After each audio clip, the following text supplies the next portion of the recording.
Hello, fellow Rosarians. Thank you for joining me today.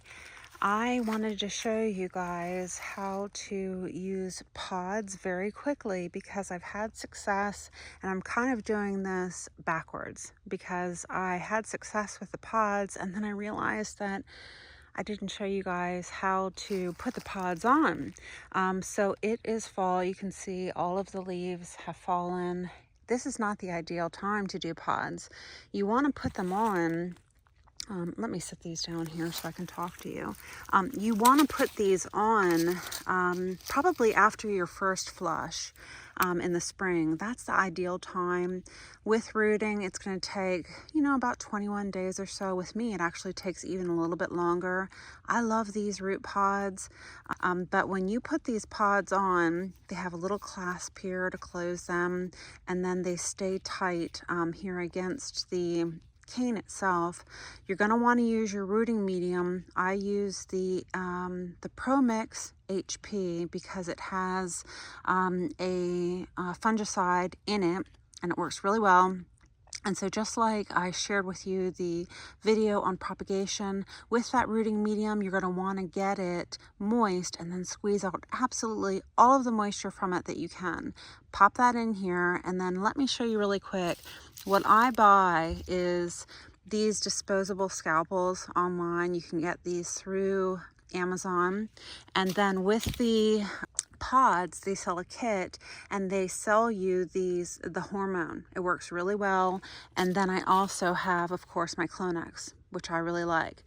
So let's first look at, let me remind you, what do you want the rose itself to look like when it's ready to propagate? Look at that rosy color in here. The nodes are going to show you that they are red. Let's see. That node in there is saying, please propagate me. Now make sure that you are checking helpmefind.com, that they're out of patent and patents last 20 years. But we are going to look for a cane that is sturdy enough to hold the weight of this pod. And so right after it's finished its flush, that is an ideal time to propagate. And so the first thing that I do is I take off the leaves that are in a section, and then what I'm going to do is use the scalpel to cut a portion of it that we are going to wound, and then we want it to root out from that portion. So what I'm doing is I'm pushing the thorns so that I can work in this area. Okay, I think this is about the right height that you can see it. So what I'm going to do is I'd really like to do this area right here. I'm going to take off the leaves, okay, so that you can hopefully see what's going on. I want to take this one off too. All right, so what I want to do is I would like to, it's going to push from this node. So I'd kind of like to expose this area right here. So the most important thing, especially when you're working with a scalpel like this, is, and I have a node right here, I'd like to push through here with this, but you want to be just so gentle. So we're going to take off this outer layer, and I just want to go through really gently. And I'm kind of getting a feel for it right now to make sure I don't go too far through. Okay. And so you're going to see the inner white. And so what you're doing is you're disrupting the flow of the cambium layer. And with that, the rose is going to push roots from here. Now, a lot of times you're going to see a lot of posts that I just don't think that they're real, where it looks like in, I don't know, a month's time, this entire pod is going to be full of roots. For me, if I put on the pod at the first flush of May, at the end of May, I'm going to leave it on for almost the whole season. So I have removed this outer layer around the entire thing. And so now I'm going to take my Hormone and put that on it. And so I just kind of put it on here.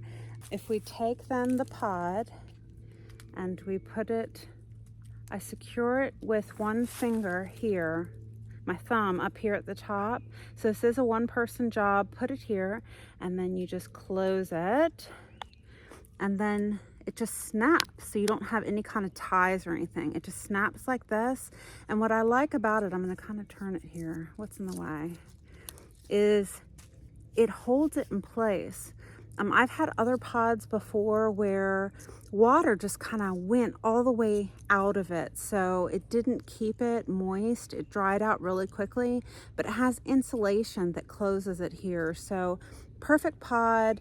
This cane can hold the weight of this. And so I would just leave it for the entire season. So once again, you are going to do this after the first flush in spring.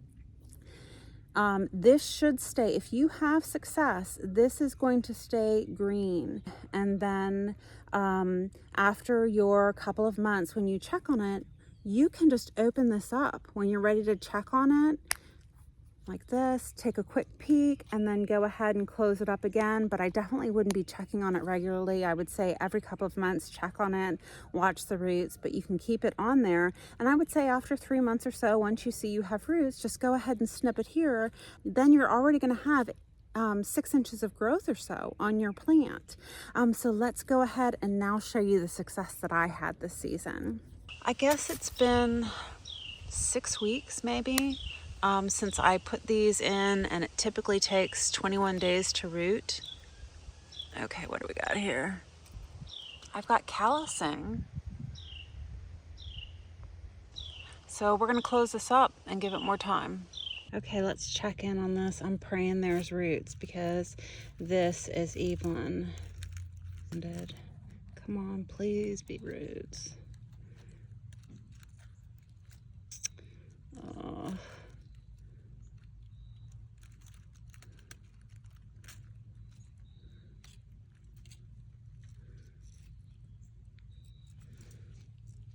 What do we got? Is there roots?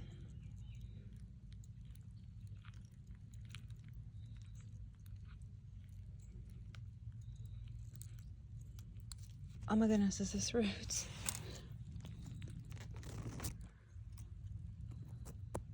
You guys, I totally have roots. Oh, I'm so tickled. Okay, so let's go ahead and cut this off and let me get it in soil right away. Okay, oh my gosh, you guys, look at this. I can't even do this one-handed. Okay, so I have roots, and this is Evelyn. Now they're tiny. I can't remember when I put this on here, but it's definitely been several months. And I know some of you have success sooner, but the bottom line is it worked. So I'm afraid that these tiny roots may not be able to support this. Let me put it on the ground so you can see how big it is. So it's been able to support it this entire time, but I just don't want to take that risk because it's kind of an important rose to get back out there. So what I'd like to do is I'm gonna cut it, and how about if I just cut it up to this leaf set here. I'm gonna go ahead and put it in some potting soil, get it watered, but not too much, and then watch it. So there you go, look at that little pretty. I did end up leaving several of the nodes because new growth will come from here, here, and let's see. Is there another node up here? Maybe here, but she's looking pretty. Look, I have 2 more success stories. So don't get discouraged if you have some losses.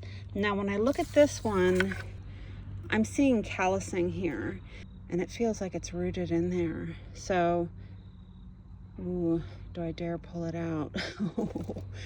I was thinking that it was just callousing, but it might be roots. Let's try it. If it was just callousing, I would still go ahead and pot it anyways. So we are rooting for roots, people. Now it's rooted. So I'm going to carefully, let's go ahead and pull it. Gently pull it out. Ooh, there we go. So very awesome. We're going to go ahead and put that in soil. And the other one that I have, ooh, I might have one more in here. I do. I've got two. Okay, so I will show you what this is looking like. Look at the roots on this one. This is one that has calluses. And I think that I'm going to take this with me tomorrow to see Nate at Garden LLC. So you can see the callus there, but it looks like, oh, it does look like there's a couple of roots here on the back side. Let's put that down.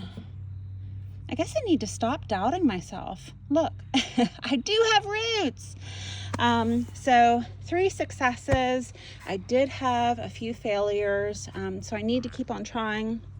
I'm going to go ahead and pop in the description the pods that I'm using, so I hope that you will give it a try.